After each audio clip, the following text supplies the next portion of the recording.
Hey, everybody. Welcome back to the next episode of Surviving Life's Pickles. I'm Scott Martin, your host, here with my beautiful wife, Hillary, Hello, everybody. and our amazing guest, Sean Taylor. How are you? Hello, everybody. I'm doing well. How are you guys? Awesome. We're We're great. great. I mean, it was 70 degrees in December.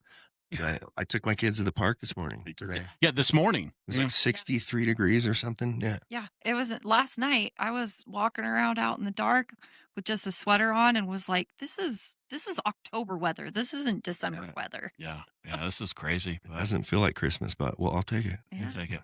Yeah. Well, again, everybody, thank you for taking the time today to tune into this episode and hang out with us. We're super excited to spend this next hour to 90 minutes with you guys and share Sean's amazing story, talk about a few amazing things coming to Utah now, and just happy New Year, because today is New Year's Eve. And we're super excited because this last year has been just crazy. This next year is just going to be phenomenal. But before we jump into Sean's story, we're going to talk about what we're grateful for today. And I'm going to start, and it comes from, so I call them my tune-up ketamine session. I do one about every 4 to 6 months. And I did one over the weekend. And my therapist, as we were talking about things before, kind of setting intentions, what we're trying to do, she reminded me that if you are grateful and you put your mind in that positive, grateful space every day, then your life is more complete. You can see clearer what needs to happen, and you're open to suggestions. I like that. And that really hit me when she said that. And so I am so grateful for her inspiration during that time to say that to me, and a handful of other things that we talked about through my session. It was really powerful, and it was a little bit of a different one. And I'm just super excited to change gears a little bit with those sessions with different focuses. And it's really helped me grow and learn a lot more about myself. So I can say that I'm grateful for your ketamine sessions too, because it's made you, I don't want to say a completely different person, but it's given me my husband back, and it's given me almost a whole new look about you that I didn't even know was possible. I knew you were capable of it. I just wasn't sure if you were going to ever get around some of those borders and boundaries that you had inside of you. And I am definitely grateful for it, because you're just an amazing husband now and amazing person, and it really has changed you for the better. That's not my grateful today, even though I was struggling for a gratitude, but I thought of one, so I'll double dip a little bit today. But my gratitude is, since it is New Year's Eve today, I'm going to say I'm grateful for new beginnings. And I might have used this one before, but I don't like New Year's resolutions. I hate that word, resolutions. I like goals. Goals are a little bit more permanent. There's not really a time frame on them. And so I do enjoy setting at least a goal for the year, or even even a stepped goal. even just a stepped goal. And I still haven't decided what my singular goal will be this year, but I'm just grateful that I have the opportunity to be able to set those and to have a new start to a new year and the things that come with that. So, Love it. what about you, Sean? Well, thank you for inviting me. Yeah, we're so happy to have you. Yeah. Gratitude today. I'm grateful for opportunities to get uncomfortable, like right now, just to lean into it. You know, I'll be honest, when you first asked me to do it a couple days ago, I was like 100 immediate answers on why I shouldn't do it. No. And you said Monday, what are you doing Monday? And in my head, I immediately knew nothing, Yeah. you know, but in my head, Totally spraying it on you. I'm sorry. no, it's exactly what I needed though. But like, that's what I mean. An opportunity present itself and an opportunity for growth, you know, just lean into it. So again, I'm grateful for opportunities like that. And if I were to make a New Year's resolution, it would be that, like, lean into the discomfort, because that's kind of where the growing happens. I really like that. I love it. Awesome. Well, Little update? yeah, we'll start with a little update for everybody. It is New Year's Eve. We're rolling into a new year. One thing we really wanted to hit just for a few minutes, and we're actually going to discuss some of this with Sean as we go through our episode. But Sean's here today to tell his story. How long have you been in recovery, Sean? My sobriety date is 4/20 of 20. Oh, wow. There you go. That's a cool date. I got out of detox and was checking into treatment and was like, all right, we'll keep this one. Yeah. There you go. I've had many, but that's the most one that recent stuck. one Yeah. so far. Okay. Nice. And you've taken what you've learned, your struggles, and you are using it now to give back because you are in admissions at a Yes. treatment center. Yes. And so you get to really spend some time with people kind of at that worst moment. Yes. Oh, yeah. Yeah. Right in the thick of things. Right. Not only for the clients, but for the families, and yeah, I absolutely love it though. Oh, well, that's awesome. And that's what we're going to dive into. But little update. We've talked a handful of episodes with everybody here about RFW, the Recovery Friendly Workplace. Well, everybody, it is New Year's Eve, and I have an amazing thing to tell all of you that it is official. The FCC is now recognized by the government that Recovery Friendly Workplace of Utah is an official nonprofit. We are live. We are going. And what that means is starting in January, we're going to have our very first board planning meeting. Once we get that done, we're hitting the ground running where we're going to be talking to businesses. We're going to be talking to employees. We're going to talk about what we are going to start providing for the business community as far as education programs on suicide, education programs on addiction and substance use. We're going to have plans down the road that are going to be preventative on things that you can do to keep your life focused as far as like finances and health and wellness and eating correctly. All these things will be coming down the pipeline over the next 12 to 24 months that we'll be able to provide for members of the foundation that sign up. So I want to throw it out there right now. If you work for a company and you think your company could benefit about learning about what RFW can provide the company, the employees, and the employees' families, let's talk. Shoot me an email, shoot us a text. All the information's on our website, or send us a DM on social. Let us know where you work, who we need to talk to. We'll set up a presentation time to come in and talk to everybody about it. But we're super excited now to be up and running. We've got an amazing team already put together to start this and get it off the ground running. One amazing thing is that we are direct partners with USARA of Utah.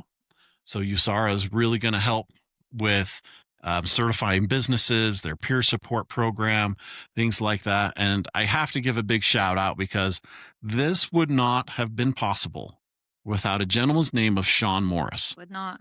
And we will have him on the show here in a little bit. But Sean, 3 years ago, had seen Recovery Friendly Workplace in other states and seen how well it had been going. And he's like, Utah, why don't we have this already? It's a federally funded program. It's a federally sponsored program. They have all the training through the Recovery Friendly Workplace Institute that'll certify everybody on what we need. So he's been working on this for 3 years. We met up in August and we kind of tackled this and brought in Cameron Ballantyne, who will be kind of operations for the nonprofit as we get running. And everybody, I am so excited to bring something like this to Utah. We're so excited to be able to help businesses because when it comes down to it, when you're struggling with mental health, you're struggling with suicide ideations, you're struggling with substance abuse, you need the support not only of your family, but you need the support of your coworkers and your employer, because if you have that in your brain that, hey, I'm not going to lose my job because I decided I needed help, I've asked for help, they're going to work through this with me. And they're going to help me. How much better is that for our society if you have the support of your employer and your family going into treatment for mental health or substance abuse or anything that you're struggling with? Even if it's just something as little as counseling. It is. Yeah. And we'll be able to help support them and teach them how to deal with it. And so everybody, so excited. We'll have more throughout the year. Guaranteed we'll be talking about this and bringing people on who are signing up with us. So I just wanted to start with that because it has been a crazy 6 months for us getting that thing rolling, and it's here and we're so excited. And hopefully we're going to help people like Sean and what he does with being able to kind of be that bridge between employees and treatment centers and getting people the help they need. So, That's amazing. Congratulations, guys. Thank Yeah. you. so Sean, tell us a little bit about you and let's kind of hear a little bit of your story. Why are you here today, Sean? I am here because I am a struggling human being, you know. I am from Utah, Okay. up near Salt Lake. I have I see my parents were divorced when I was 2 years old. I'm both remarried though when I was around 6 years old. I grew up with, amazing parents on both sides, had two sets of parents who all got along, kind of supported me throughout it, never really saw them fight. Definitely kind of a unique situation where my mom is still, currently like best friends with my dad. That's really cool. Yeah, it's a beautiful thing, very grateful for that. Just in the last couple of years, they've all gone through a lot, so much, and they're like still there for each other. It's super cool to see. I do have three brothers. I have two older brothers and a younger half brother. My two older brothers both struggled with substance abuse as well. One of them a little more of the mental health, bipolar, that kind of thing. My middle brother, Marcus, we lost him about a year and a half ago to the disease of alcoholism. So sorry, Sean. But yeah, I'm lucky to get the opportunity to help other people, kind of give them a chance. You know what I mean? So you've kind of been, you've definitely been on both sides of this over the last 5 years. You personally with your story and what you've had to go through to get to where you are today, but losing your brother during that time, I feel for you. I mean, it's a hard thing to have to go through.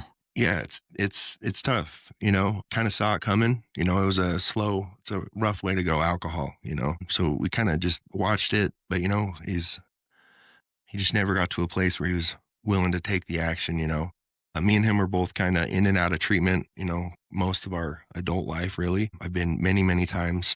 And then finally, when I was just ready to take action, something different changed. But growing up, I had a really good childhood. On paper, it was the American dream almost, right? Exactly. I grew up playing sports with my friends, football, baseball, basketball, every day, all day.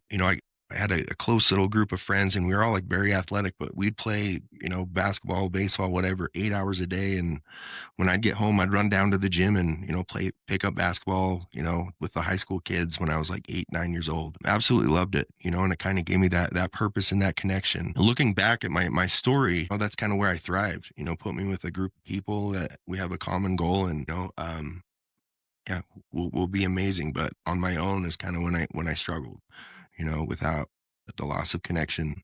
But yeah, When do you think that started for you? which part? Loss of connection, or when you kind of started to dabble? So I didn't really start any substances until I went to college. So like playing sports, very kind of successful doing that. So all through high school, played football, baseball, basketball, had scholarship options for, the sports. Late in my senior years, I got hurt, tore every ligament in my foot in the high school playoffs. And that was my first time I was introduced to any pain pill. So from the very first second, I absolutely loved it. Obviously the pain, I was able to play the next game. Yeah, it was the first time in my life where I'd ever had like any injury or whatever. So I was taken out of something that kind of gave me purpose. Like I said, every in high school, there was, from my freshman year to my senior year, I played varsity in all sports. And so there was never a day where I think there was one day in high school where I got to go home after school. And it was because it snowed in baseball or something like that.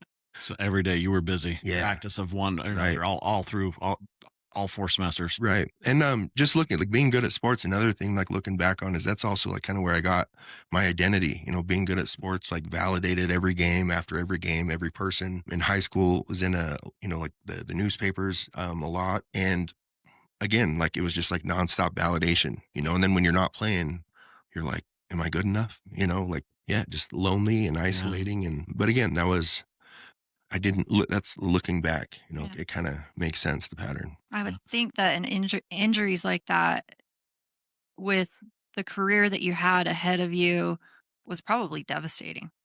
Yeah. Well, I can relate a little bit. So that's kind of how mine started a little way is my mom ended up getting remarried.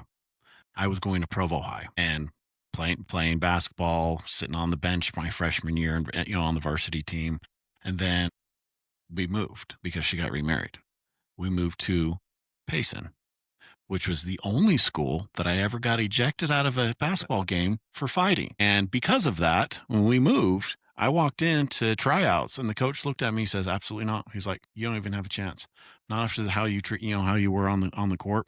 You just walk away. And that was the start of, well, guess what? I lost my identity. I lost my team. I didn't have any new friends. That's the only thing I really knew. And so I found the friends that didn't do the sports, that were doing other things. And we slowly, I didn't try any real substance or anything until out of high school, but we started getting into trouble. So I can kind of relate of that mental space that you were probably in when that happened. That first injury always is awful too, as I went through multiple. So I get that as well. Right. And I had to I ended up going to college, playing football in college.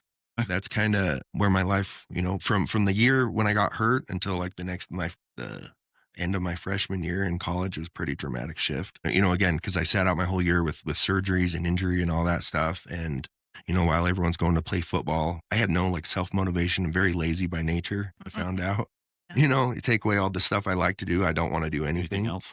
Right. So, again, I was just immediately within that year, just absolved in, like substances, especially opiates, became my whole life. By the end of the year, I had no interest in playing football anymore.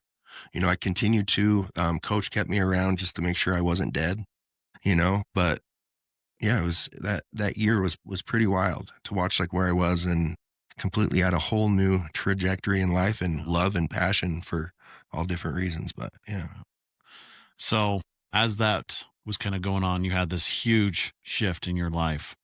What did you kind of do with that when you realized that first time what was going on in your life, that you're like, hey, maybe this isn't the direction I want to go? When was that first kind of moment for you? I kind of like to call it the aha moment. Yeah. That's a hard question. Yeah. My aha moment probably didn't come until a lot later. Okay. A lot later into it. I knew that something was wrong in the beginning, but not wrong enough to do something different. Mm-hmm. You felt like life was still okay. You were still I was managing. I was Managing. functioning. yeah. Even though I wasn't, right? we always think we are, but Yeah. it I think that's just what the disease does to us. Sure. So Calling yourself a functioning heroin addict. Yeah. But I tried that once. yeah. I tried it for a decade. So, during that time, you said you went to multiple treatment centers. Yeah. How many did you go through until 2020? How many up to that time? Over 14. Okay. Yeah. And that I started, first one I went to when I was 19. So that would have been, yeah. And then from when I was 25 until 30 is when I, probably 13 treatment centers. I was in and out of treatment. Where it was like the minute you left, you were right back at it. And within a few months, you were right back in again. Yes. A lot of it was, so I loved rehab. I love just learning, I ate it up. I love like mental health. I love helping people. So when I would go to treatment, I would literally eat it up. Again, by nature, I'm a little lazy. So when I left, I didn't do any of the things that they told me to do, was recommended, or that I would recommend for anyone else, and while learning, I also had, intentions of not necessarily staying sober, like while I was in treatment. Kind of always had the back door open. Yeah, for sure. Or game plan while I was there, a lot of times I went to treatment was, because to have a place to live, for the family, for the job, for court, got DUIs, charges, all that stuff. And I was never good at hiding it, so as soon as I would kind of go off the rails, it was like, you got one option, dude. It's, or I guess a couple, jail, institutions, or death, Yeah. So my aha moment probably didn't come until 2020. Okay. Probably until it all clicked, where the willingness, motivation, the gift of desperation, as they call it, all just kind of lined up. It was right after my stepdad had passed away, and so it actually, now that you bring it up, I was singing a song at his funeral, and I was definitely wasn't sober, but for whatever reason, well, I guess I know what reason, but while I was singing the song, I had that aha moment of, I want something different. It was a very sobering moment where I want something different. I had 3 kids at the time, so I have 2 older stepdaughters. I've been around for 10 years now, and my daughter was, just a a few months old. But in that moment, I wanted to be the dad to my kids that he was for me. You know, he showed up for me when I was 6 years old, and I've played thousands of games and he's never missed one. He's filmed everyone, you know, kept stats at everyone. Every treatment center that I went to, he was at every family week. He didn't understand, you know, he tried to understand everything he could do for me. You know, he suited up and showed up. And that was one thing where I was just like, I want to do that for my kids. And that's kind of what's my aha moment that changed. That's beautiful. It is. I just have this feeling as you're telling that. I can see you singing at his funeral and really him being there, being kind of that voice. I mean, that's how I kind of felt as you were saying that as you were there tributing his life and all the amazing things he did as a father and did for you. He comforted you. And that was kind of maybe what helped. I mean, that's just kind of my belief and what I kind of see with that situation is that he definitely helped you even after he was gone to be that father for you, and kind of he was able to influence you in a different way at that time. Yeah, still does. Yeah, that's awesome. That's beautiful.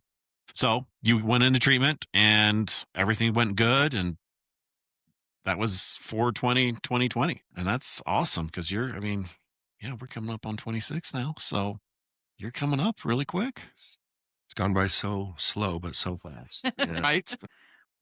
Crazy. I'm going to take this in just a little bit because I'm really curious about this. One is how you met your wife, because I grew up with your wife. Your wife was actually my little sister's best friend growing up. And I gave your wife I made your wife smoke an entire pack of menthol cigarettes until she puked, because I found out that they were smoking cigarettes at like age 13. And I was so furious and didn't want them to do it that I went and bought them a whole pack of menthols and sat there and made them smoke every single one until they. You was the one with Katie, huh? Yeah. They both puked their guts out. So I'm really curious. How did you meet Sarah? So I actually met her in one of the treatment centers I was at. Really? Yeah. Were you in treatment together, or you were? Yeah. Okay.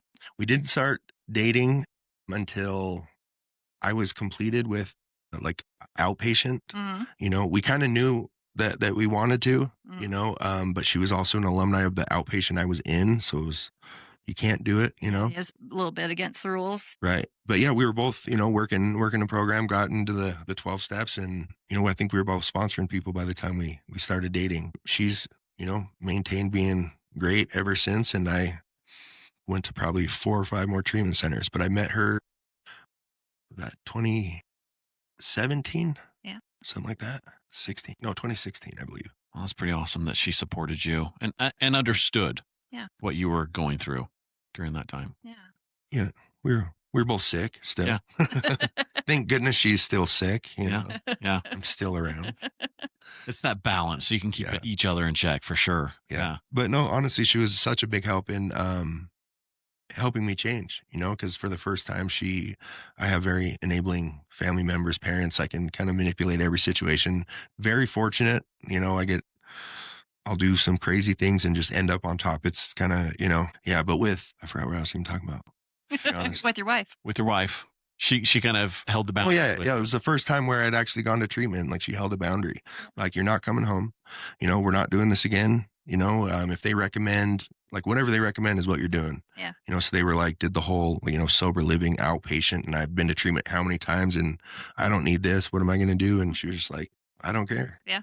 And I was like, all right, it's valid, you know? So during that time, I'm curious, as you look back to that time with her supporting you, Yeah. what are a couple things that she did for you that you can think back to that really kind of helped you push through? The biggest thing was that throughout everything that I was doing, my roller coaster, is she just like maintained her program.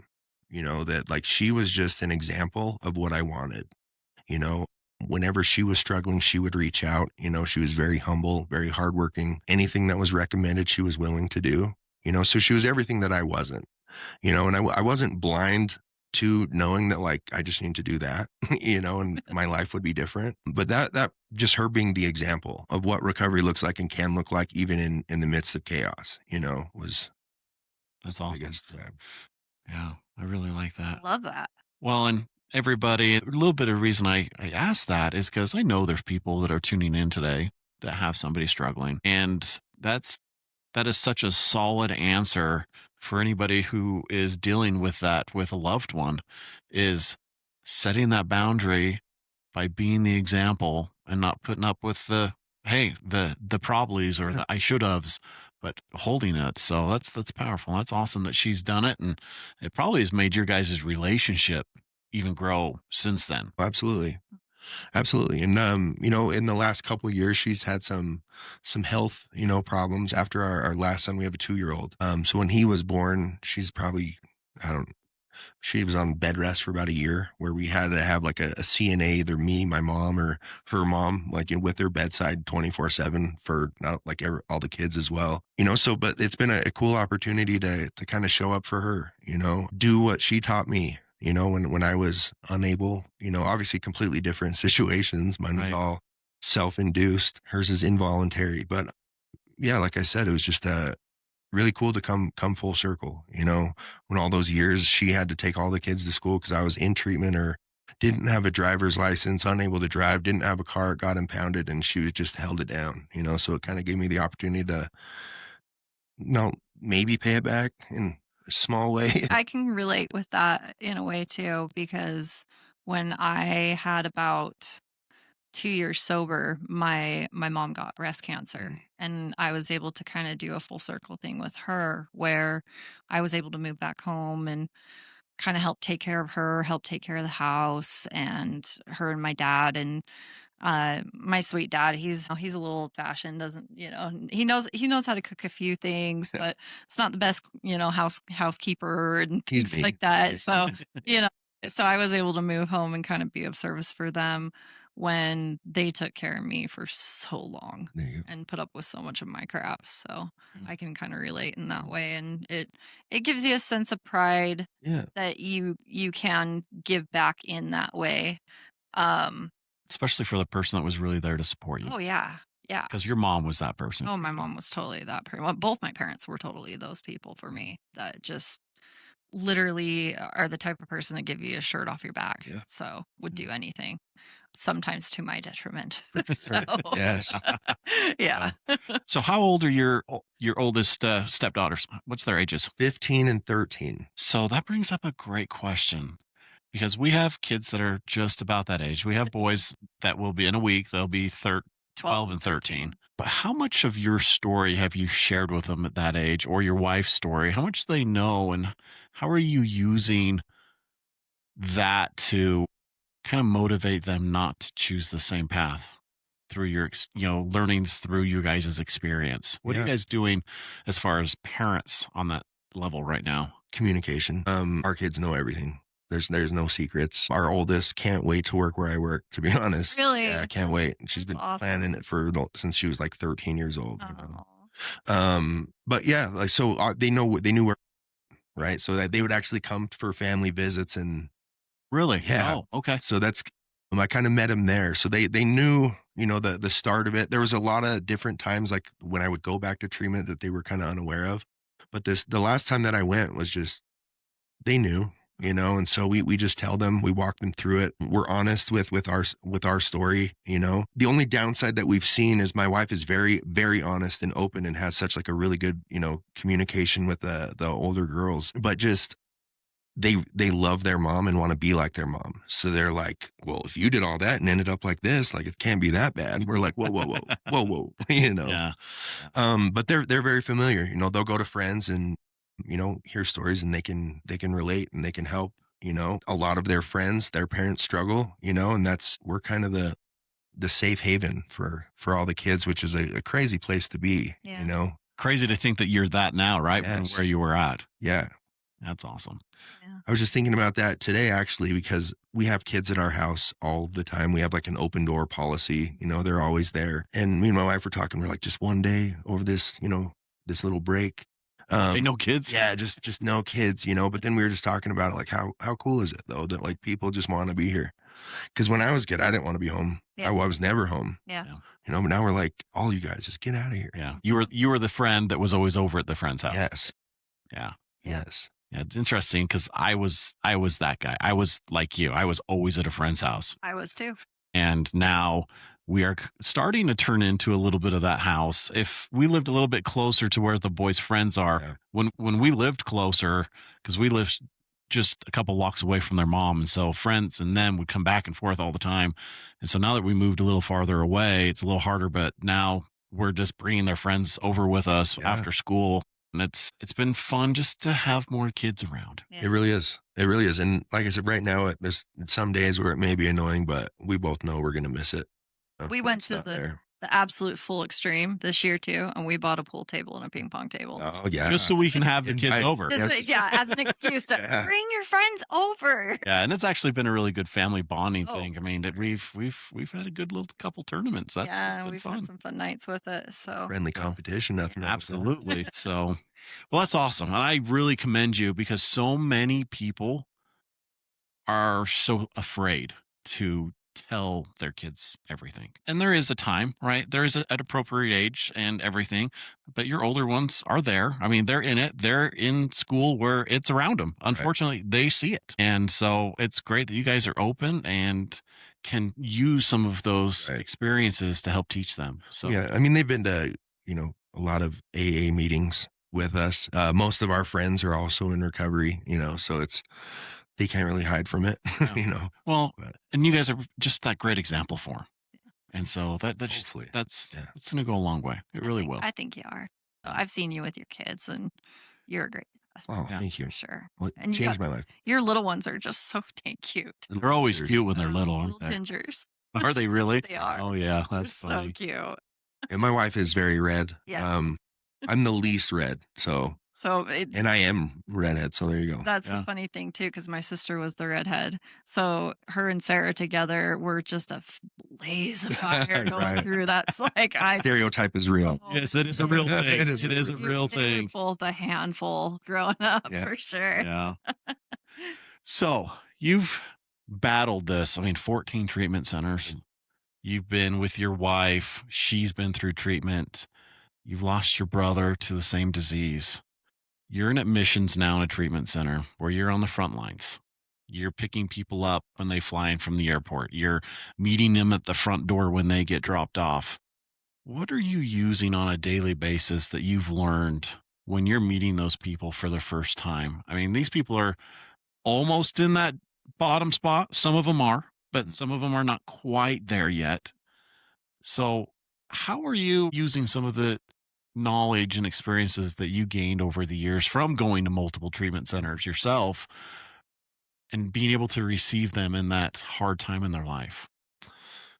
Listening, and just connection, right? Like when I use that as like a kind of a form of meditation, like when I'm with someone and they're in the heat of their thing, or I'm on a phone call with, like a very anxious family member, or sad or crying, very emotional. I just focus. It's just me and you.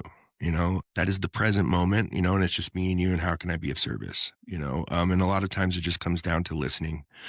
A lot of people just want to be validated. Yeah. Their feelings, whatever it is. Most of the people who come in kicking and screaming know they need to be here.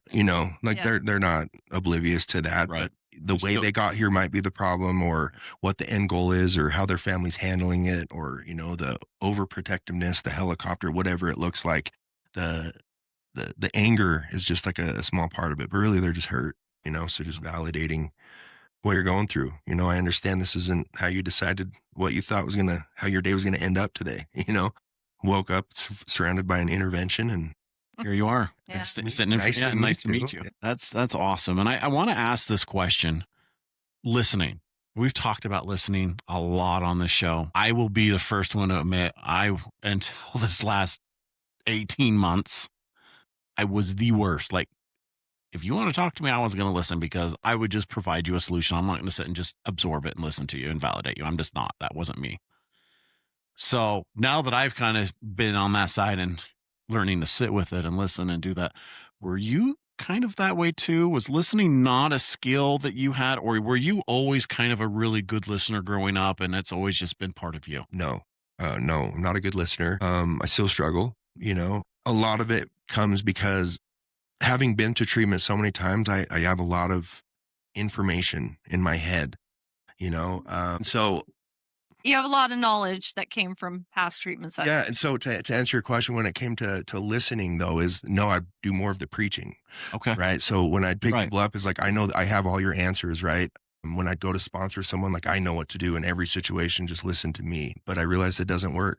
You know what I mean? Because no one wants to be told what to do. I didn't, you know? So I'm trying an approach that doesn't even work for me. But again, just training myself to just listen. And that was I think I think it might have been an assignment from a therapist when I was in treatment of just, only speak from your experience. If you haven't done that, even if you know the right answer, if you haven't done it, don't talk about it and just listen because people will tell you what they need, if you're listening. But if you're just trying to tell them what they need, you're missing it. Yeah. You guys are talking past each other. So someone's got to slow down. You hit it right on the head. Yeah, definitely. I know firsthand that you are an amazing listener because I know there's been many, many times that you've been passed over some of the really hard cases because you're kind of the guru in admissions right now. And Well, but that's the benefit of going to treatment many times is there's probably not a situation that I You haven't been in. through. You want to be here, I get it. You don't want to be here, I get it. yeah, The court ordered you. I get it. Right. Totally understand. Your family hates you. Yeah. I get it. They want nothing to do with you. Totally understand. You snuck drugs in here, used while you're in here. Totally understand. I get that. yeah. Yeah. You met your wife here. I get that.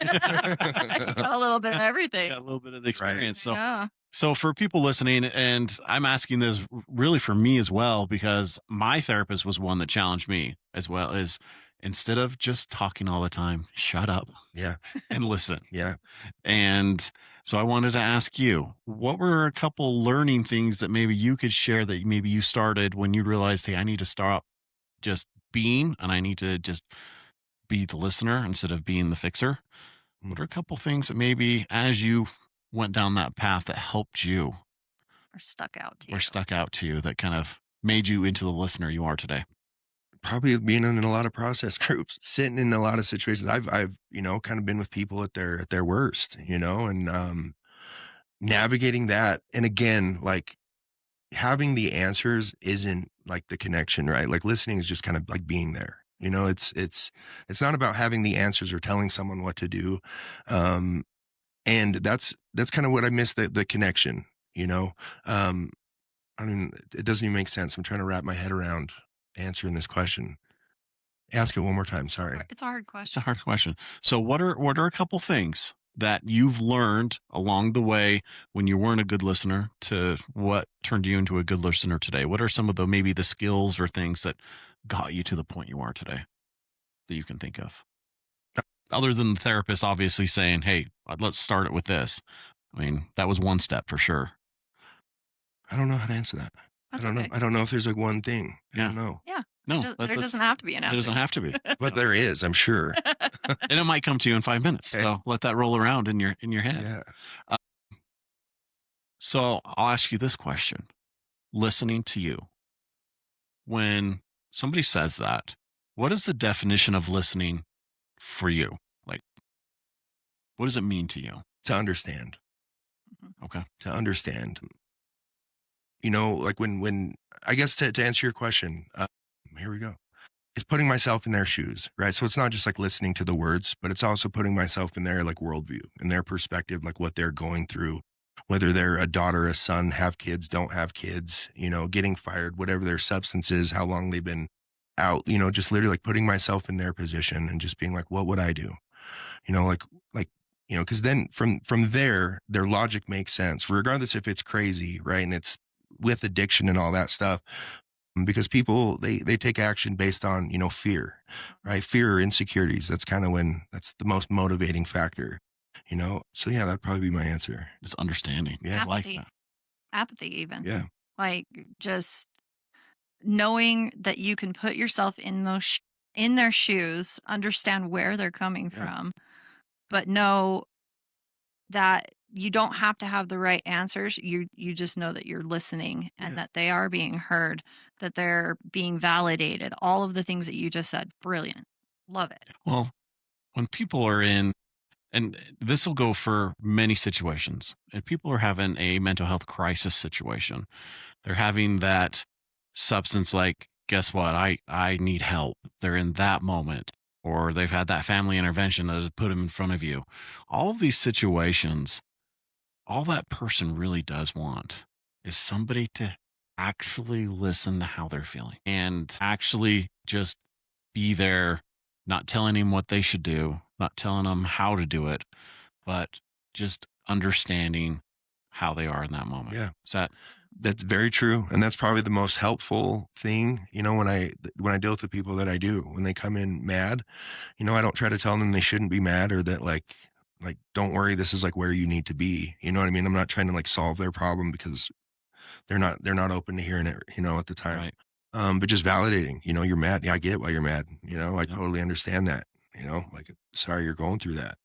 Do you think you Yeah. see more anger than willingness when people first come in?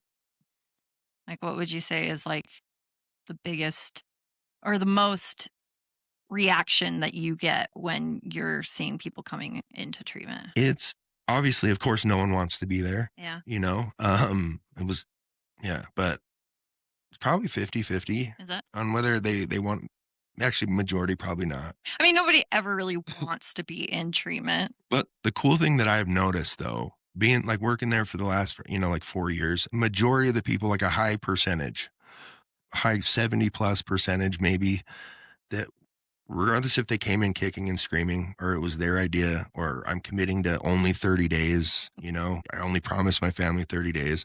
I bet a high percentage of them end up extending on their own, like wanting to stay, and end up staying 2 months, 3 months, which is super cool, and it just shows that regardless if you want to be here, need to be here, like if you put in the work, something will change, Yeah.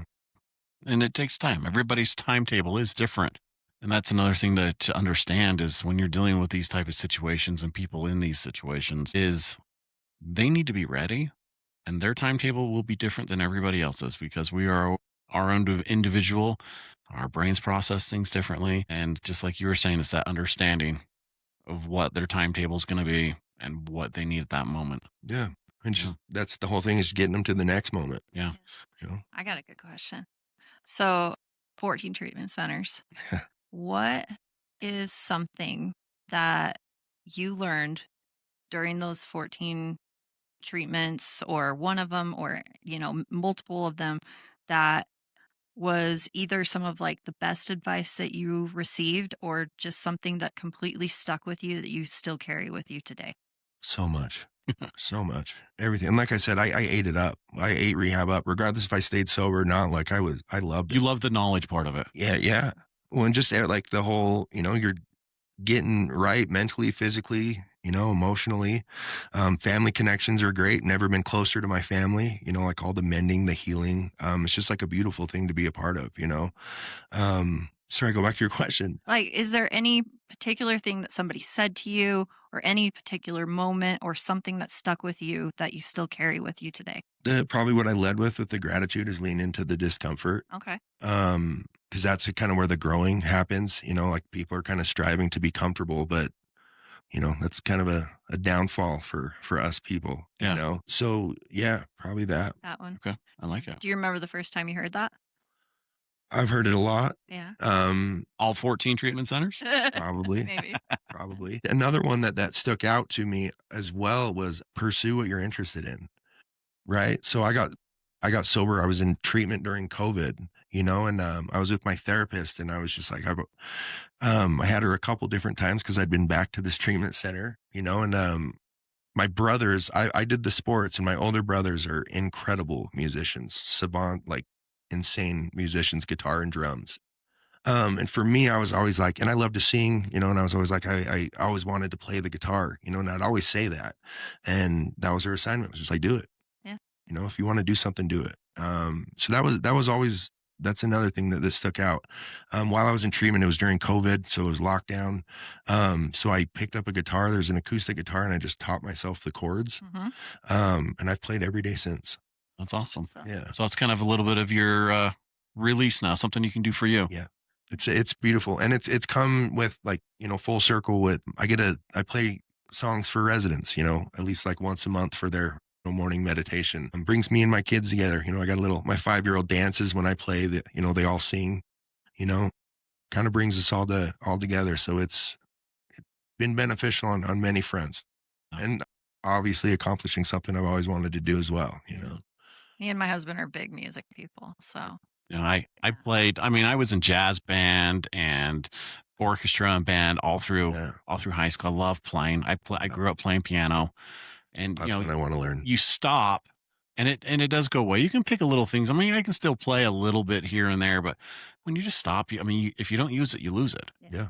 And I watched the Chris Hemmingsworth Limitless specials. Have you watched those yet? I've seen a couple. So the latest, the second season he did, he was challenged to learn a musical instrument, Mm. and they proved by learning a musical instrument at an older age, it actually engages parts of your brain that haven't been working. opens It up actually- new neural Yeah, pathways. it opens up new neural pathways again, so that your brain starts charging. So learning a musical instrument later in an age Yeah. actually helps your brain grow and become stronger. It's actually one of the things that they're using in some Alzheimer's research and dementia research right now is how does this affect their brain, and can we emphasize it? That's very interesting. My grandma has dementia and lives with my mom, and that's kind of the one thing, that kind of jogs the memory, and you can see that something's like clicked back in is music. Yeah. It's beautiful. Yeah, and so they've doing this research. And it was really cool, that episode. And so since I've been out of it for so long, I've always wanted to get back in. I can't sing. I cannot sing, and I can't dance. And I told her it's almost been a year since I said, I'm going to do something. I'm going to learn a new instrument. Well, I finally did it. I went out and bought it. Everybody's laughed at me when I tell them what it is, but I bought it. I bought lessons. I'm starting in January, and I'm going to learn the blues harmonica. Why are they laughing at that? Because everybody's like, you're really going to play the harmonica? I'm like, yes. But no, I didn't blues laugh at wise. it. I didn't laugh at it because I actually love the harmonica because my grandfather played it. blues harmonica isn't just playing the harmonica. No, man, it's soulful, and I'm excited to jump on this journey. I think that's an awesome choice. That's super cool. I hope that I can talk about it just like you are the guitar years from now. I hope so. I hope it doesn't end up in the trash. Our dogs hate it. Oh yeah. Hate they the don't like it. harmonica. They go absolutely ballistic over it every time he plays it. So I'll have to practice outside. Yeah, it's really fun. Soundproof this room. Huh? Yeah. Yeah, like I said, you could just come down in this room and Yeah. play it because Yeah. they probably They can't hear it as Yeah. much. Yeah. So Well, I just want to say before we move on a little bit, thank you for everything that you are doing for people, using your experience in your daily job to help others. Thank you. You as But- well. Your podcast is great. Well, thank you. Yeah. And we really appreciate you sharing your story and kind of a few of these things that you've had to go through to get to your spot you're at. I kind of want to change gears a little. And we started talking about the foundation that's now live here, Recovery Friendly Workplace. And I want to ask you, as an admissions person, first question I have is, do you see a benefit in somebody's recovery if their employer is supporting them and their family during that time that they're going through? Oh, absolutely. Not only with helping someone get to treatment, but just like success wise, right? It's all about, connection, right? And developing that support system. And if you can get your employer, that's one facet of your life, with your family, with yourself, with the treatment team, or your, treatment plan, whatever it is, whether it's treatment or not, if you can get all those lined up, that's huge.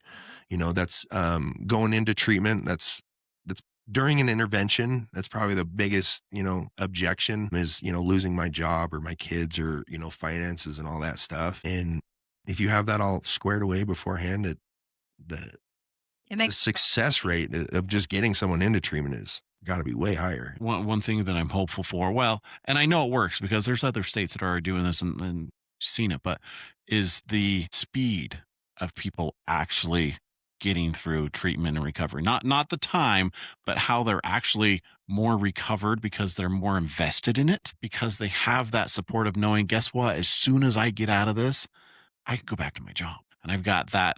I've got that. So they don't have that extra worry Oh yeah. for them and for their family. And so that's one thing I'm really excited about, is to give them that extra hope, That's beautiful. but kind of that extra energy that they can put into it, because they're not putting this negative energy on the side of worrying about all that stuff. It's, So yeah, you're solving their problem. we hope to at least help. Yeah. So, next question along those lines. If you wanted to give advice to an employer, an HR person, a manager, or somebody in a situation where they see stuff going on with employee, they care about them. Obviously, they spend a lot of time with them. They care about them professionally and personally. How would you give them some advice about maybe how to approach that person if that's something that they're not used to, that they haven't had to do before? What kind of advice would you give them being in admissions and being dealing with these people at that point? Can you give somebody at the place of business that might help them?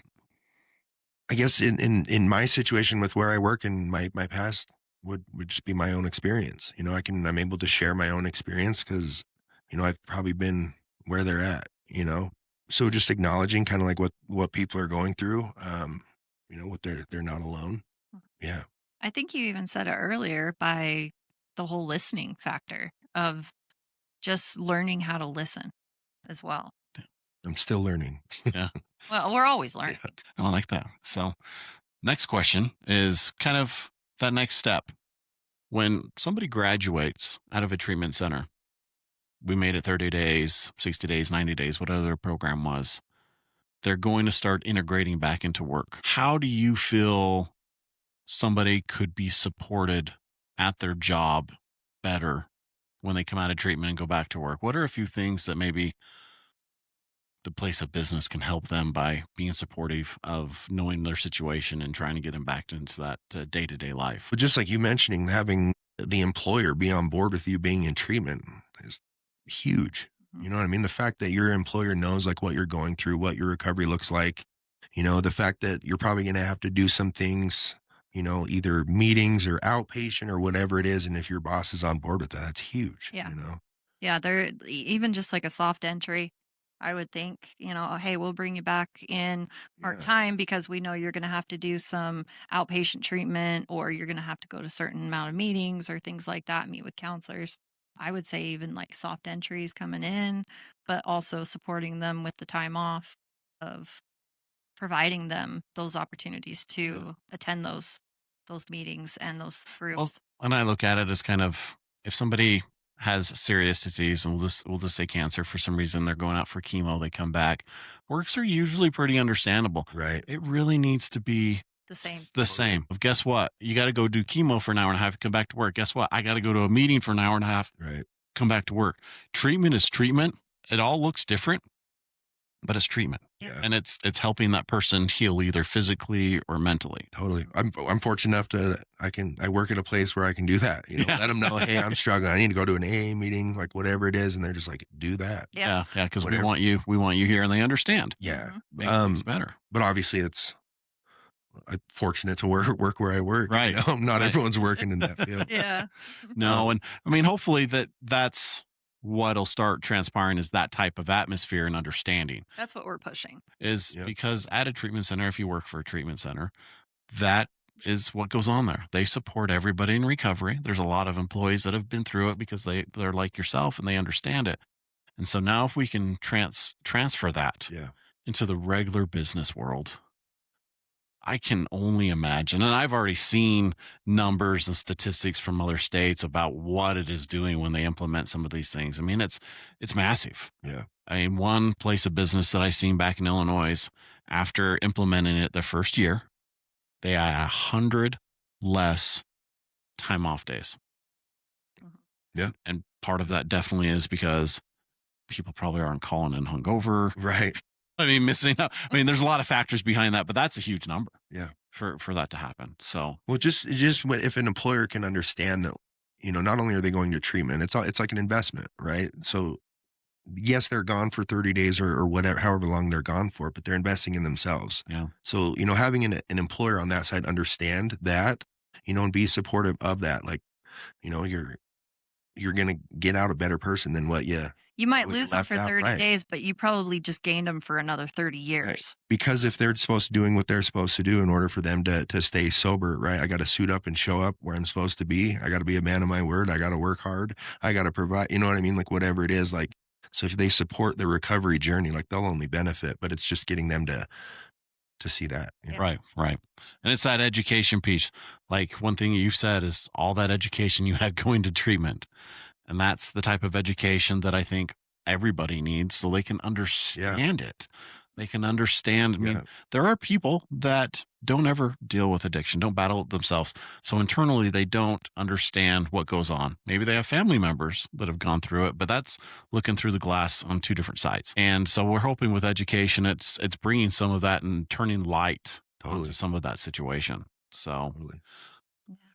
well, it is New Year's Eve, Mhm. and we promised we were going to talk a little bit about this.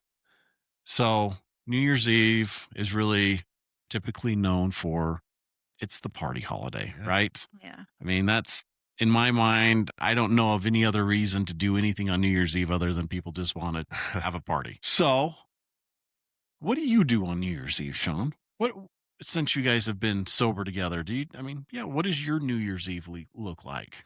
So when we were first together, we would do there's little, CA conventions or AA conventions, like New Year's sober parties that we would go to. But really it's mostly just with the kids now, Yeah. They're trying to stay up. They're usually having a sleepover or something. So really it's just kind of hanging out with the family. Do you have any kind of New Year's tradition with the family that you do now? Like kids banging the pots on I wish. out back or fireworks or anything like that? Not really. I don't even think last year we even made it. We're in bed by 10 or something. Yeah. I get it. That was the ideal. Yeah. Well, New Year's Eve. Mhm. Last couple of years we've been all over the place. We've done back and forth. Like we've had some where we've stayed at home. We've had some where we've gone out. Yeah, and going out, we just went out. I think we went and played pool. Yeah, we did that We one. went to the bowling alley and just hung out for a little bit, played pool, and Uh-huh. just get out of the house and do it. But at the same time, we've just had friends over to the house, and that's been the funnest part for us. Is Yeah. we'll bring friends, they'll bring their kids. So we got kids playing games here, we got the adults playing different games here, and it's just that interaction. Yes. And for me, for New Year's Eve, I need that distraction. Yeah. It's either I need to go to bed early or I need that distraction of interaction with people and, Yeah. keep my brain going. And so that's been something that has helped me on those type of holidays, New Year's Eve, July 4th, all of those is that interaction with people. I'd say one of my favorite New Year's that we did one time is we did a whole big shebang with our friends where we did a whole bunch of minute to win it games, and then we set it up in our garage for the kids to play Human Hungry Hippos with skateboards. And that was so much fun. The kids were on the skateboards and the adults were behind them pushing them to catch all the balls in the middle, and that was a fun time. And then we played minute to win it games like Love games. for hours. Yeah. And that was a really fun time. That was, and I think that was the same year that I really had ever played Cards Against Humanity before. So I was super into it because I hadn't really played it too much. Yeah. I was loving, and again, it's learning people's personalities. That Yeah. game will tell you a lot about a person. I mean, directly and indirectly. Yeah. But it's You might not want to play it with your mom, especially if she's more on the spiritual side. so That's apples to apples. So Yeah, right. the apples to apples is the kids' A mild version. yeah, a little bit Cards more of the- Against Humanity version. I mean, to me, those type of interactions, those type of things on holidays is what it's all about. Totally agree. I mean, we're finishing up the holiday season, and it really is that time you get to spend with people Mhm. that sometimes we take for granted, but we need to, I think, like you said, be present during those times and enjoy it. Yeah. I mean, that's a recommendation from us for New Year's Eve is try to connect with people. Yeah. If you're going to go out, be super safe, have a designated driver. If that's your thing, make sure you have somebody to get you home safe, but find a way to connect with people. Yeah. And if you're not going to go out, connect with people at your house, or there's definitely things that you can do. We're talking, if you guys hop on the AA website and the CA website, look at their activities they have planned. There are activities all over that are sober activities. Yeah. CA Cocaine's Anonymous, they do an amazing shebang for New Year's Eve. And ironically, they call it the black and white speedball, but they usually do a big party uh that's all sober, and they usually have like a speaker and a meeting. And I apologize, I don't have the designated location of it this year. If anybody wants to reach out, I'll find out for you if you need a place to go. That's their big thing for New Year's. But I also know that if you're looking for a place to go out to, you don't have anybody to go out to, again, we always say it, Google it. There are so many meet and greets on Google. There's so many things on Facebook, but you do have to reach out. You have to be the person to say, "Hey, let's get together," or go searching for it. Don't be shy. Don't stay home alone Right. if that's going to be your situation. Go out and find some people and Yeah. find that connection. Well, and if that's not your thing, find something to do for yourself that night. That's You know, good. That's if a very good suggestion. if you're not that type of person who wants to go out or wants to be around people, there's a lot of introvert people that just rather just not, which is totally great. But do something for yourself that night. Find a new book you want to read. Sit down and watch a new movie with the family. Revisit some old movies and laugh. We've been doing that lately, is watching some older movies with our boys. And it's fun to watch them watch some of these movies that we grew up on for the first time. So it's, again, building those experiences. So there's a lot of options. Have a self-care day. Have a self-care day. I think we've done a spa night on New Year's Eve before where we did pedicures I think we did. and all that, kind of just something different. And so it is really just thinking outside the box. The other thing that's going on is there are a lot of active support groups on New Year's Eve. Oh yeah. Mhm. As far as there's AA meetings, there's CA meetings, there's NA meetings. There's also programs like the I Love You Bro project, where if you're a guy, there's definitely a couple places on New Year's Eve that you can go out and have a meeting. If you go to iloveyoubroproject.org, it'll tell you where and when. They all start at 7:30, but there's a lot of options for everybody so that you don't have to be alone if you need that human connection. Mhm. The other cool thing that I just thought of while we're sitting here, have a Zoom New Year's Eve party. Yeah. If you don't want to leave the house, but you want to hang out with your friends and they're kind of the same way, I'll be logging on Zoom on your smart TVs and play games together over Zoom. That's not Totally. a bad idea. I mean, people did it during COVID. That's how you interacted. Why not still do it if it's kind of something different and you haven't done it, but you want to be from the comfort of your home? You don't want to go over to your friend's house and they want to do the same thing? Have a Zoom party. There you go. Yeah. Connect. Yeah, it's all different ways of connecting. Connect So, with them or yourself. Yeah. Yeah. but I mean, everybody, this is the time of New Year's resolutions, like Hillary said. Yeah. But don't think about it as a resolution. We kind of both feel the same way. Think about it as setting some new goals for your year. And start with, my end goal is X, but I got to do A all the way through to get to that. Set the small goals to reach the big goal. Don't set a goal or that's unrealistic, because that's when you get disappointed. That's when things just don't go the way that it should.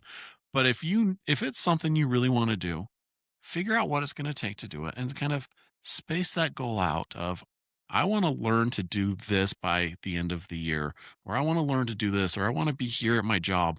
Set some of those personal goals. But here's the key. You got to write them down. So many of us, and I will be the biggest one to do this every time.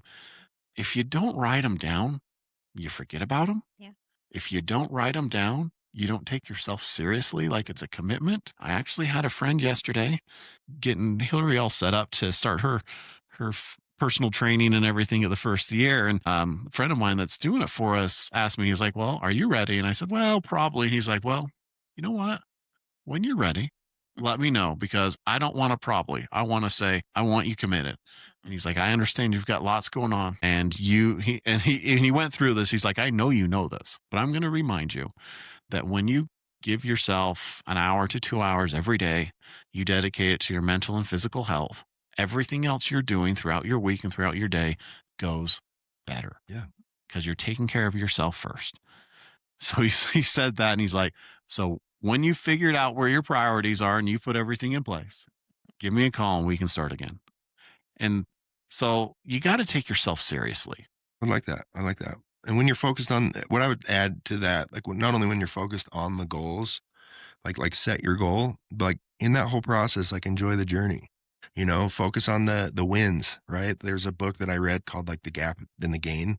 And it's all about just focusing on like, you know, those little victories, you know, like we wake up, you work hard, you know, focus on those victories, how you feel, you know, like the small little wins that you have rather than focusing on what you're coming up short, right? Or how far away you are from your goal. Cause what I've noticed is when you focus on like the progress and like, that's just like where your mindset is, obviously like the optimism, the motivation stays up. But most of the time you complete your goal half the time. Love that. Yeah. Yeah. Really do like that.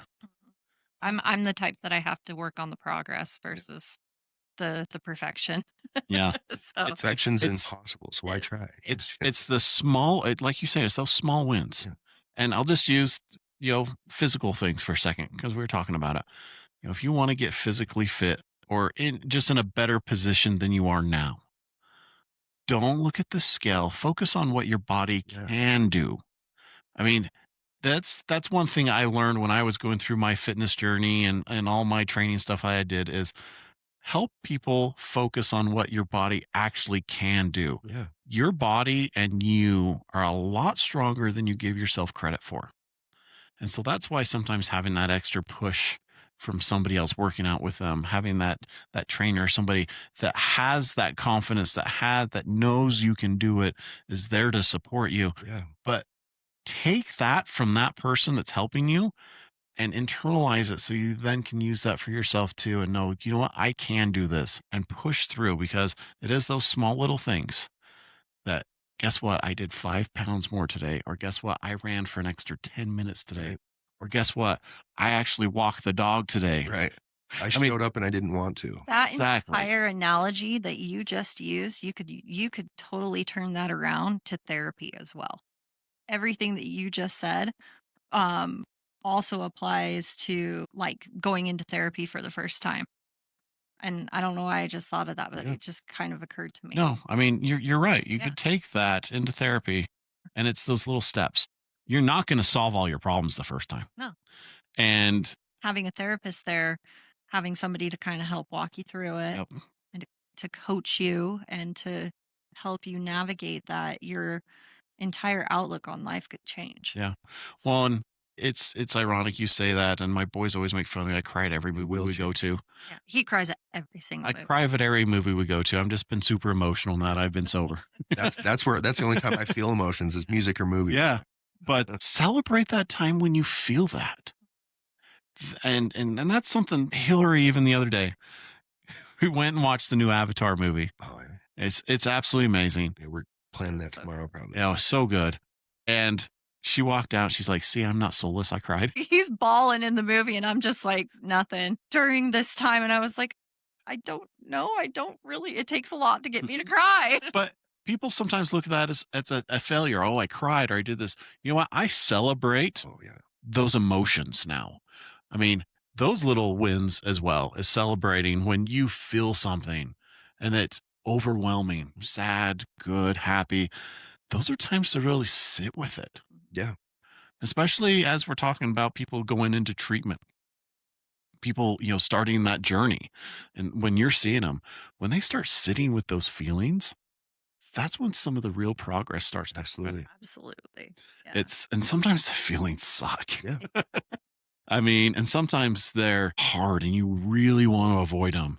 But when you are vulnerable enough to accept it and sit with it and learn from that feeling and what it's trying to teach you, because that's all emotions really are, is Right. they're teaching you something. Just like when you hurt yourself physically, it's telling you, stop. Yeah. You did something stupid. We need to repair this. When you're having an emotion, that is what your body's doing to you in the same way mentally. It is saying, whoa, Yeah. what are we going to learn from this? Let's stay here for a second and think about this. It took me a long time to get there for sure. Yeah. Well, it's something I still work on Yeah. every single day. But a lot of people don't realize that it is the same. Yeah. Physically and mentally, your emotions are doing the same thing that your nervous system does for your body. It's telling you that something's going on. You need to pay attention. Right. Yeah. And- It's a lesson that they're trying to teach you. And another benefit is it's also only temporary. Absolutely. Absolutely. The emotions are always just temporary because you'll never have the same emotion over and over and over again. It's going to go back and forth and change around. That's why we're human, and that's why we can experience things all in a different way. Right. Wow. We just took that on a whole entire tangent. Hey, we Love it. had a little bit of ADHD episode going on. It's all good. It's fun. I'll bring that energy. Yeah, absolutely. And it's been fun. It has- it's been great. The energy and things that I've learned about you and kind of what you're doing, again, it's awesome. Thank you. You guys as well.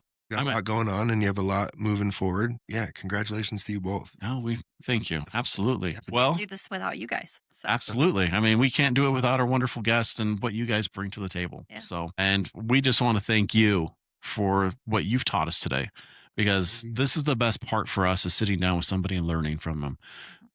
We never really looked at it that way when we started. Yeah. Like, oh, we get to do these with these people and this thing. But when we really got into it, it was so humbling. It's like, wow, we're learning so much. This is therapy. This is Yeah. a classroom sitting for us, because we just kind of try to absorb it. So I want to thank you for bringing your knowledge and your energy today and everything that you brought. So Thank you for inviting me. absolutely. Yeah. Well, we close every one of these episodes off, and we're going to give you're in charge. You get to ask us a couple questions. Whatever's on your mind, you want to learn about us, you want to know what's going on for both of us or each of us single. What I've had questions do you have New for us? questions that pop up throughout this. Listening to the podcast, like I can see how beneficial that would be just in life, not even just recovery, like the conversations you guys have with people, they're intentionally meaningful and deep. I think you just answered it though. My earlier question on, you didn't know that like that would be the end result. Like, where do you see this going? Like, as far as like the people you want to talk to, Well, what broad range are you guys interested we, in? we love talking to people from all walks of life. Yeah. I mean, we have had IT guys to Gary Fisher, who is a trailblazer in the recovery world. And we've had, Fortune 500 CEOs here. It's been amazing. Yeah. And so really we look forward to everybody Yeah. that we get to come in contact with. We even had a stripper. We did. Yeah. We did. And some of the stories that she told us were awesome. Yeah. Because For sure. I mean, some of the experiences she had to go through, it's just people. Yeah. And because we get to do that, I think that's the biggest part, is we're learning about other people's lives. And that's very interesting. I guess my question is, what has it done for you guys, like doing this together? My God, it's brought us closer together in so many ways. We have learned so much knowledge that we didn't even think going into it that we would learn, but we've learned stuff about ourselves, about our relationship. There's so much that we've gained from this. We've met new people, gained so many connections. That's yeah. I mean, never in my wildest dreams thought that this podcast would take us where we are today. And And the biggest part is a lot of people go to couples therapy. Yeah. This is our couples therapy. It is. yeah, you guys just have a different therapist every week. Exactly. and we've had so many therapists on the show that it works. So yeah, absolutely. I mean, it really has turned into, I mean, it's we have those hard conversations with people. We've had those fun conversations with people. And then we just had conversations where we're trying to help people learn something new. Yeah. And it really has been so beneficial for us. We've laughed, we've cried, I can see. we've been able to support people. It's been so awesome. I would recommend it to anybody. For sure. Yeah. I'm just like listening to all the podcasts. I was like, yes, Yeah. it's beautiful. I never thought that we'd be doing this Yeah. and still doing this. You went for it. And it really was kind of a pipe dream at the beginning, and I never really thought it would go as far as it did. Yeah. And You where did we something are you today. wanted to do, and look at you now. Yeah. Well, I don't know if we even wanted to do it when we first started. It was just like we wanted to be able to give back to the community that had helped us so much. Our one goal at the beginning of the year is if we can help even just one person, Yeah. then we've done our job. Beautiful. And we've been very fortunate and had multiple people reach out different times and just kind of let us know how some of the stories and guests have influenced their lives, and that to us is that's the best part. Well, it's even helped me. Like I said, just, listening to different podcasts. I'm like, it's exactly what I needed to hear. Yeah. You know what I mean? It's pretty cool how it works. Another question I would ask that I am very curious about is you guys are talking about the ketamine treatment, right? And how like just world altering, or like how completely different person, like what does that look like for you? Well, let's. You, since you're I the mean, one who also like I mean, notices that. and so I think that it's a very different thing. So I'll let Hillary go first and just tell you really quick, kind of her initial thoughts and how's that's changed now, because I think that'll help, and then I'll finish it off. I was terrified of it. I was not 100% for it when he told me about it. Being in recovery, being in the recovery space, working for an abstinence only treatment center kind of thing, that was something that was, what's the word? There was a stigma on it. Yeah. But at the same time, I am open to all modalities. And I didn't want to completely say, no, you can't do this, because I didn't really know enough about it. Right. And so going into it, I did do my own research. I spoke with his therapist, and she walked me through the entire process. And we've talked about it before. It is ketamine assisted therapy is what it is. It's not just him taking care of Right. ketamine, going home and whatever. It is a microdose. Yeah. They give him the ketamine, and then they go through a therapy session through it. And it opens up all new avenues of the brain that possibly had blockages there. It's really great for people who have severe PTSD. It's really great for people who have been through a lot of trauma. I hadn't gone through a ton of trauma in my life, so I couldn't fully understand his point of view, where he has had a lot of trauma in his life. And so going into it, I was very apprehensive. But to watch the change that has happened from him, even from day one, from the very first time he did it, and then watching him grow all the way throughout it and watching the changes, it was definitely the right avenue for him. Yeah. And I still won't say it's the right avenue for everybody, but it was definitely the right avenue for him. I was at a point where nothing else would work, and I had tried everything that I knew of, and I knew what wasn't going to help me. And so I was enlightened, and really the universe brought it to me that day when I heard about it. It was just the right moment in time for me to hear, that therapist talking about it on the podcast, and talking about the experiences, about what it can do. And I was scared to death as well going into it, because I had no idea what I was getting into. And I mean, I had my perceptions of what society was saying it was. I had the perceptions of what I Right. could read about it. Right. And I'm like, where is this going to fall? Like, I had no idea. And the amazing thing for me is how I did mine with a group. I started my first session with a group of 8 of us, and it was mixed females and males. And, going in, I was like, well, is this going to be weird? We're all in like group therapy. I've never done therapy like this before, ever, in any, just other than like AA meetings or things. So I was really nervous to be that vulnerable, but it was empowering Yeah. to be there with others when we were all there for different reasons. But every time we did a session together, we all connected somehow with our different scenarios. We all met in the middle. And when I seen the power of what it was doing with all of us being connected by the energy and by how we were all just guided to kind of find the same thing, that was when it was like, wow, okay, there is something to this. I need to put more time, because you go into therapy, the first couple sessions, you're kind of like, how much work do I really want to put in this? Right. And after I had felt that connection, I want to say that was on our second treatment. I was like, okay, I seen some of these people just be completely vulnerable. I could feel that. It's my turn. I need to be there with them. They're doing it for me. Yeah. I need to do it for them. I don't want to use the word obligated, but I felt Empowered. And I felt like we were all there to support each other. Responsibility. And it was a responsibility for all of us to be that vulnerable so we could help each other. Yeah. I think that's just even the power of any group therapy too. Yeah. I 'Cause mean, I've this, seen those same exact scenario, not necessarily with a ketamine group therapy, but just even a regular group Yeah. therapy. I've seen a lot of the similarities. well, it was great. So that's how I started when I did the group. And then I've done several private sessions since. And like Hillary said, I've uncovered trauma that I didn't remember.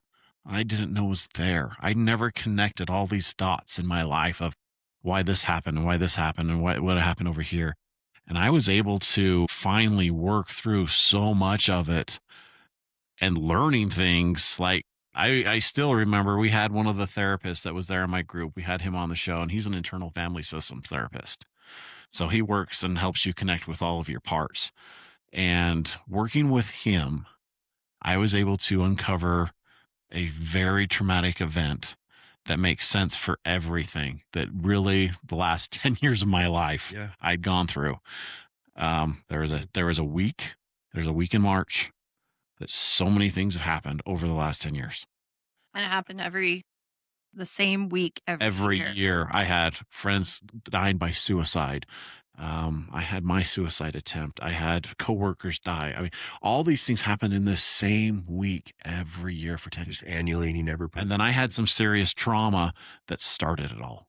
And that's where I had that trauma. And for whatever reason, I drew that energy in every year during that time because that's my body was remembering that trauma. And I was able to work through it. And now it's amazing. That's awesome. And so for me, it was the right thing because I didn't know how. And it was able to find a lot of that. Again, But there's so many different modalities. Everything works differently. But this one, you answered the question just by it gave you Mm. that clarity and that connection, like the vulnerability, like that makes sense. It kind of put the pieces together, and that makes sense. And again, I'm not like I am. Me and my family, with what we've gone through the last couple of years, we are not opposed to anything, you know. Right. Yeah. But I questions, especially about that. I've never really looked into it. My wife, one of her issues is a neurological disorder that's caused from trauma, you know. And we are in recovery. Obviously, everything's a slippery slope, but like Right. at the same time, that's amazing. Yeah. It's- Well, and that's what, if people go in and just do ketamine, yeah, and some of these clinics, they just do it and you're kind of on your own and do it. But when you actually go to a Yeah. clinic that is doing the ketamine assisted therapy, where you're there with a therapist, a nurse, everybody is around you working with you the entire time, you're able to just open up and process so many different things. And what ketamine does is that you have to do it more than once. Like almost nobody gets the pathways fixed in one time. right. I mean, there's a few small cases, but most of the time it's 4 to 6 sessions because the chemical, what ketamine will do is it'll help chemically remap either the trauma or the addiction pathways, kind of builds that bridge back where they've been broken. Yeah, there's probably multiple traumas. Yeah. too. Yeah. I mean, so it's just, it really, Awesome. again, I mean, That's so cool to hear that it would work for you. yeah. And again, like you mentioned, it's all kind of about your initial intention, you know, when Oh, absolutely. or like what you're trying Yeah. to get out of it, you know. Well, and there's still people that go, well, I'm gonna go to ketamine therapy because guess what? It's a medical experience that I get to go have. It's not that. It's not that at all. Yeah. So no, thank you for asking. We appreciate that. So, well, anything else? New Year's Eve 2025 you want to say before we sign off? That's crazy. I know it's going to be 2026, whole new year. I am so grateful again for this experience. I'm grateful for you, Sean. I love working with you. And I just want to thank all of our listeners and just thank my higher power for everything that I have today and the people that are in my life and the people that I've met throughout this past year. Sean, anything else you got? Final words? I feel the same. Thank you guys for inviting me, letting me get outside my comfort zone, giving me an opportunity to grow and connect. And next year, I'm excited. It's cool. Life is good. You know, it's cool that I look forward to things now. Yeah. You know, just spending time with my kids and the thing that matters. Love it. Yeah. Love it. Well, and I'm gonna wrap us up here of everybody. This is kind of the theme for me going into this next year. I always have different mantras, and I'm starting this year off with this mantra. And I talked about it the last few episodes, but it is waking up every morning and being thankful for the gift of that day. I want every day is a gift. It's not a Absolutely. guarantee. Yeah. And so I'm trying to wake up and enjoy those first moments of guess what? I'm awake today.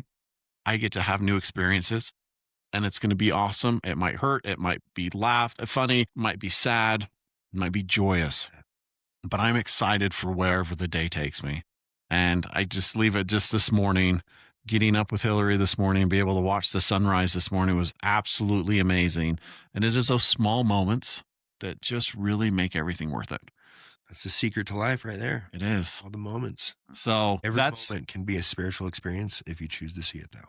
absolutely, absolutely. You can change anything. Yeah. So that's my mantra going into this new year, everybody, is be thankful that you are able to live the day today. Every day is a gift. And with that, everybody, thank you so much for tuning in. What an amazing year. Thank you for everybody who has grown with us and followed us on this journey as we've stumbled and figured out this whole podcast world. I like, all the technical stuff and the voice side of things. And thank you for sticking with us. Thank you for spending an hour to an hour and a half every week with us. I know everybody's time is precious. And so it means so much to us that you take that time every week to hang out with us. Again, I will challenge you, and this is my challenge for all of our listeners going into the new year again. Everybody listening has somebody that could benefit from this episode. There is somebody you work with. There's somebody you're going to pass on the street. There's a family member that could benefit from something that we said today. You know who they are. Share this episode with them or share a past episode with them because now you're remembering that, hey, we talked about something that somebody's going through at a past episode. Again, we're always here. Reach out to us.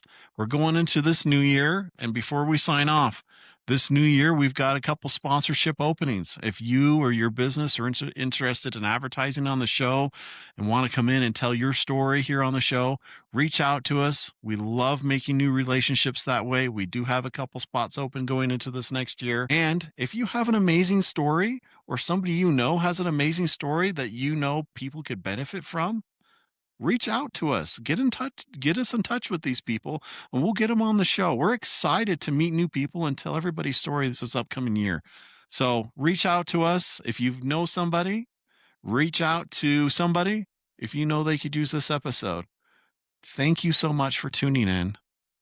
We can't wait to see you next year. Yep, there's the dad joke. Everybody, Don't forget. you're a big deal. Thank you. Thank you, guys.